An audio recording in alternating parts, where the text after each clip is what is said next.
فرما دیتا ہے اور وہاں سے روزی دیتا ہے جہاں سے بندہ سوچ نہیں سکتا ہے. وہاں سے روزی دیتا ہے جہاں سے بندہ سوچ نہیں سکتا. وَمَن يَتَّقِ اللَّهَ يَجْعَل لَّهُ مَخْرَجًا وَيَرْزُقْهُ مِنْ حَيْثُ لَا يَحْتَسِبُ. یہ قرآن شریف میں آیا ہے. جو اللہ سے ڈرتا ہے، تقوی اختیار کرتا ہے، اللہ مشکلات سے نکلنے کا راستہ پیدا فرما دیتا ہے اور وہاں سے روزی دیتا ہے جہاں سے بندہ سوچ نہیں سکتا ہے. ہم لوگ ایک بیوی کی موجودگی میں پیسے کے لیے پریشان ہیں. ایک بچہ پیدا ہوا، فوراً دوائی کھلوا کے دوسرے حمل کو گرا دیا، کوپٹی لگا دیا، ابورشن کروا دیا تاکہ زیادہ بچہ پیدا نہ ہو. ساری زندگی چہرہ سوکھا رہتا، عورت بیمار رہتی ہے. بریسٹ کینسر اس کو زیادہ ہو رہا جو اپنے بچوں کو دودھ نہیں پلاتی ہے. یہ تجربے سے ثابت ہے. چھاتی کا کینسر ابھی دنیا میں عام ہے. کیوں؟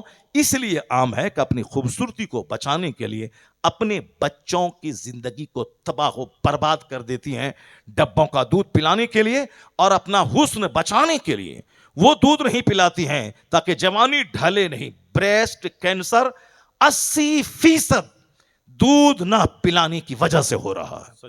80% دودھ نہ پلانے کی وجہ سے عورتوں کو چھاتی کا کینسر ہو رہا ہے. بچہ دانی کا کینسر یہ عام ہے دنیا میں. بچہ دانی کا کینسر یہ صرف حمل کے گرانے کی وجہ سے بچہ دانی کا کینسر ہو رہا ہے. بمبئی میں ایک شخص شوق سے اپنی بچوں کو پڑھاتا تھا اسکول میں.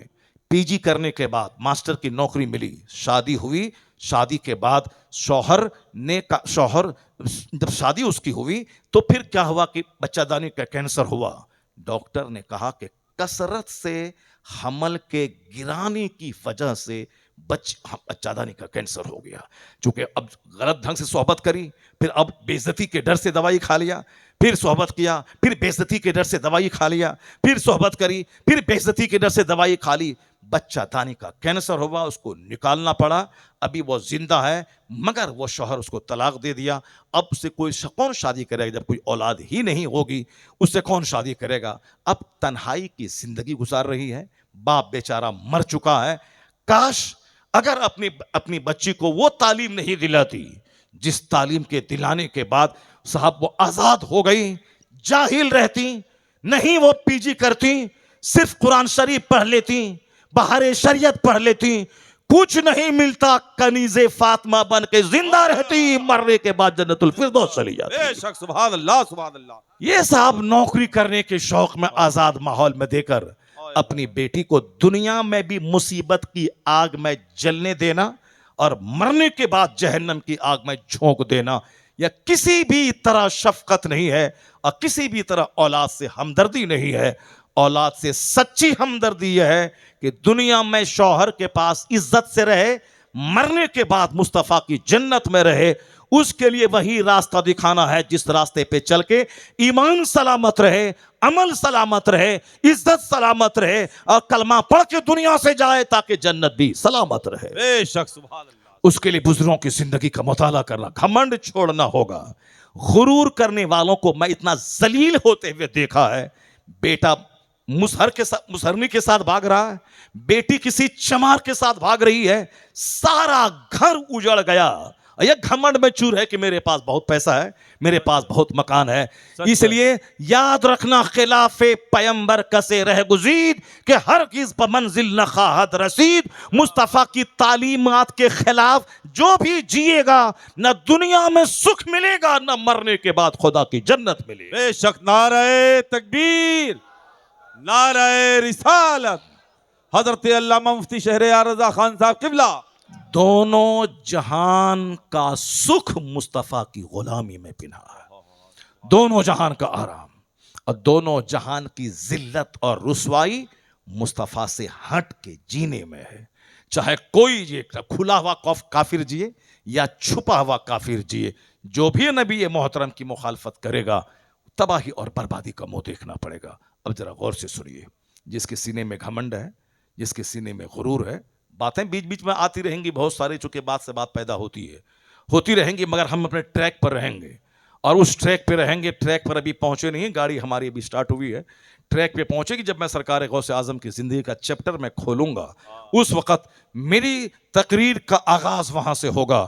ابھی اس اسلامی سوچ، اسلامک انڈرسٹینڈنگ، جلسے کا مہت، جلسے خطاب کرنے والے عالموں کا مہت، سماج میں جینے کا شعور، یہ ساری باتیں جو اصل میں تقریر کی جان، تقریر کی نچوڑ ہے، وہ تمہید میں پیش کر رہا ہوں. اسلامی سوچ بن گئی تو غوث اعظم کی زندگی کا ایک واقعہ آپ کی تقدیر سجانے اور سنوارنے کے لیے کافی ہو جائے گا. اگر سوچ ہی بگڑ گئی تو چاہے 50 کرامت کا چیپٹر کھول کے دے دو، کچھ نہیں ہوگا. کہانی سننے کا مزہ تو مل جائے گا، البتہ ان کی زندگی میں اس کا کوئی اثر نہیں ہوگا. اس لیے میں نے آپ کو بتا دیا کہ آج حالات سماج کے کیا ہیں اور لوگ کیا کر رہے ہیں. رزق کے تعلق سے کتنے لوگ تباہ و برباد ہو رہے ہیں. نمازیں چھوٹ رہی ہیں، چھوٹے مگر روزی چھوٹ جائے گی تو میں کیسے جیوں گا.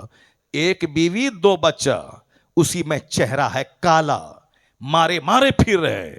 جس غوث اعظم کا چرچا میں کرنے جا رہا ہوں، کروں گا، اس غوث اعظم کے بارے میں آپ کو اچھی طرح معلوم ہے کہ میرے غوث 40 برس تک عشاء کے وضو سے فجر کی نماز پڑھے.